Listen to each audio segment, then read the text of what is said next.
Okay, ito yung behind ng, ito yung storya sa likod ng camera, alright? Hi Zorro, how are you? Meron pala supporters si Bongbong Bangag maliban sa kapwa niya magnanap. Pag-uusapan natin yan. But before tayo magtuloy-tuloy ng ating komento, ito po yung nangyari sa kapapasok pa lang. So, nagkaroon ng,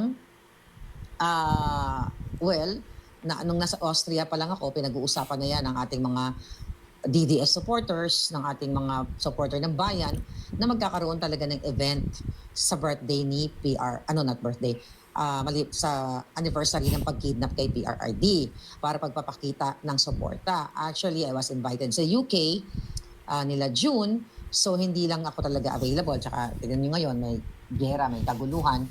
Nagpasalamat nga ako, nakabalik kami ng Amerika dahil you'll never know, ma-miss ng kalaban, yung replanong sinasakyan or something like that. So mas maganda na yung nag-iingat tayo. So kahit gustuhin ko man, although meron akong plano dapat, to be there sa birthday ni PRRD kasi last year nandiyan kami.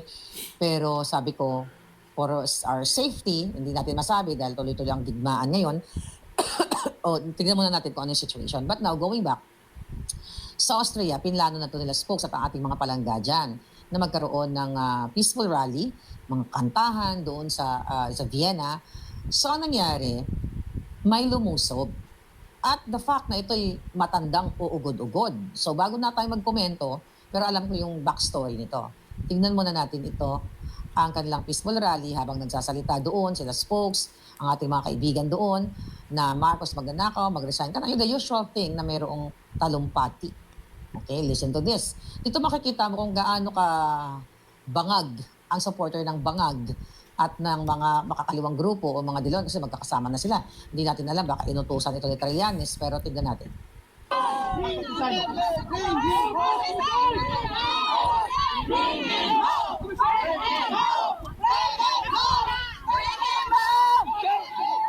So stop natin dyan. Yung babae na yan, matandang yan, okay? Unang-una, walang pinagkatandaan. Ilan lang sila eh. Ang ginawa nila dyan, yung dinuduro niya, gusto niyang lusubin si Spokes Harry Roque. Gustong manakit ng ulol na ito. Okay? So buti na lang, mga kababayan, ang gagaling ng ating mga DDS Austria. Okay? Ang gagaling talagang palaban. Si Jovi ito tingnan mo. Tinulak siya. Tinulak. Ayun na, balik sa tinulak. Balik natin.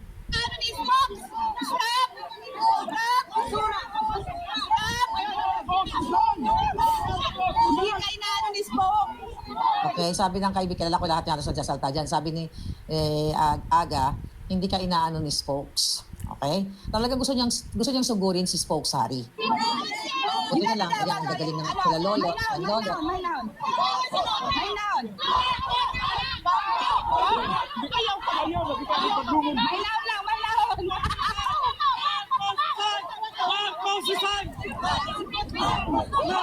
Ate, tama na, ate. Ate, tama na. Tama na. Anong pinaglalaban ninyo? Namali ka ng pwesto. Okay, nagsabi ng ano pinaglalaban nyo. Ito yung mga Bangag supporters. Di ba? Unang-una, Bangag talagang. Bakit nila haharangan yung freedom ng ating mga kababayan, nila spokes, na yung rally na yan. So, tignan natin. Buti na lang, mababait ang mga DDS.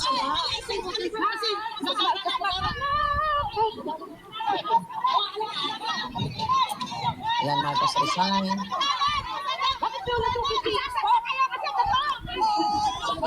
Kasi ang pogi mo eh. Sabi ni Aga, si Spokes, kasi ang pogi mo eh. At ang sabi sa atin dyan, kasi nakausap ko yung mga palangga natin dyan, pati daw ako binanggit ng matanda. Yung isa pa, yung si Boljak. Sabi daw na ganon. Sabi ni Aga dyan, ako, kung nagsasalta kayo sa against Maharlika, parang baka pag nakilala mo si Maharlika, magugustuhan mo siya, sabi daw ni Aga, kasi namit nila ako. Ang sabi daw nitong bruhang gurangtot, sabi niya, ay nako, ganyan. Bastos ang bunga nga nun. Ito mo sila, bastos daw tayo. Ba't ang ginagawa nila, di ba pambabastos yan? Anyway, ganun daw ang mga dramahan doon. Magsayawan na lang kayo. Atilina. Inutusan kasi siya na video, inutusan. Atili.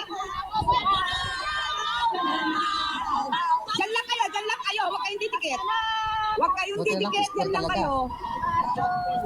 Flats ninyo yan, flats nyo. Juby, Juby, huwag yan. Flats natin to. Ayun no, yung babae. Bakit pala galit? Bakit susubo yung Cristo? Ayun sila, nakita niyo? Baka mga bayaran.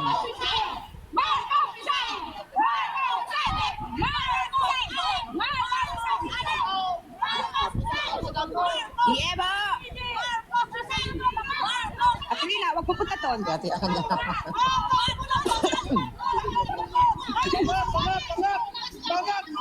Kasi, 저에게 이분은 자유죠. 광활한 우주에서 하고 싶은 일을 마음껏 할 수가 okay. So, explain ko sa inyo yung kwento sa likod niyan. Alright? Di ba? So, ang ginawa ng mga yan, mga palangga, mukha talaga silang, mukhang napag-utusan. Kasi talagang nagpo-provoke sila. Para silang mga bayaran na ito, gawin nyo to, pumunta kayo dito sa rally na ito, duruin nyo si Harry Roque, para kunyari, si Harry Roque ay, si Spoke Sari ay mag-init ang ulo, di ba? Maging physical. So, inudyokan, okay? Nang uudyok, o baka nag-provoke sila, di ba? Nag-instigate sila ng kaguluhan para nga naman si Harry ay ipahamak nila. Okay? Yan yung nakikita natin kasi nakausap natin ng isa sa mga palangga doon bago tayo nag-vlog na talagang planado nila. Kasi doon po kasi sa Austria, hindi naman ganun, hindi ganun kalaki yung population. If I will compare dito sa Los Angeles, dito sa Amerika. Doon sa Austria, halos magkakakilala yung mga Pilipino. Okay, halos magkakilala sila. So yung mga matatandang yon, ang report sa akin, nandoon din sila sa nung Feb 21 na meet and greet namin sa Austria nung nandoon ako. Ang gusto ng mga yan, yung grupo na yan, kumuha ng pagkain doon sa buffet namin. Hinarang din sila doon. Gusto rin nila manggulo doon. Ang sabi ng mga the same group na private event to. DDS lang to, hindi kayo pwede sumali sa mga bangag. Yung mga bangag hindi pwede sumali. So kaya nga nung time na yon, sabi ko kay Spokes, halika, sabi ko puntahan natin yung mga Marcos, mga bangag supporter. Kausapin natin, Pilipino sa Pilipino, baka sakaling ma-recruit natin ng magising sila, ng ganyan. Pero during that time, nung nagsabi ako kay Spokes, wala na sila. But going back dito ngayon sa event, mga kababayan, walang matandang ganyan, okay? Na magbibihis ng pula, puti, talagang prepared sila para mag-instigate, para mag-provoke. Ang nakikita natin dito at nakikita ng mga tao doon na sila ay posibleng binayaran ng bangag ni Trillanes kasi di ba, kung nakikita niyo sa video kanina, itinulak siya ng isang kasamahan natin na DDS kasi nga pumupunta yung approach niya, yung tuduro niyang ganun, papunta yon kay Spokes. Si Spokes talaga yung target niya.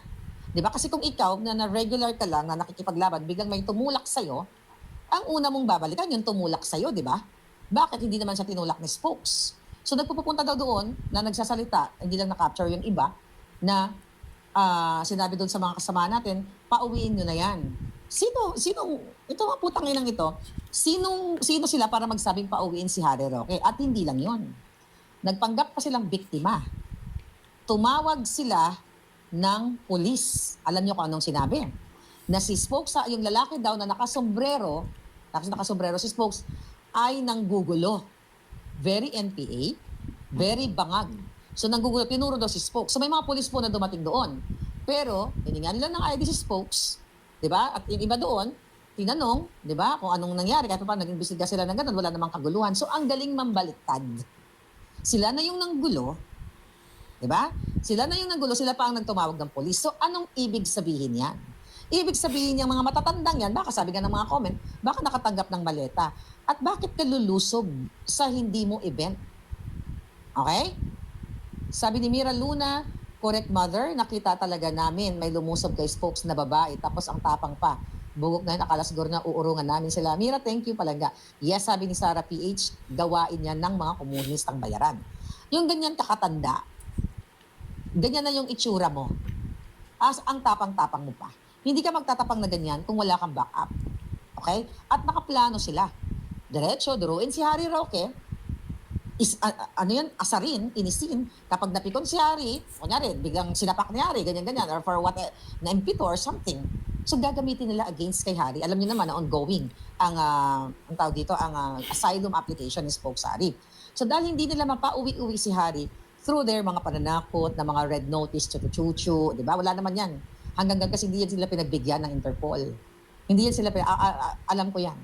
Yung mga drama nila na may Interpol notice na si Harry, walang Interpol notice. Kasi hindi dahil pang-abuso ng bangag administration, mga palangga, yung paggamit ng Interpol na yan. So kaya hindi nila mapauwi-uwi si Harry Roque through that channel, illegal channel. Gusto nila makipagsabuatan yung Interpol sa kanila. So yun ngayon, gumagamit sila ng tapos. Posibleng gumagamit sila ng eto, duro-duruin nyo, pag sinapa kayo, kakasuhan natin. Kaya nga, di ba, sila yung nanggulo, tapos tumawag ng pulis. So malinaw pa sa sikat ng araw na sabi nga ni Baby Dar, mukhang gawain talaga yan ng mga komunista. Okay? Mukha ng Interpol ang mga satanas, kamukha ng Interpol ang mga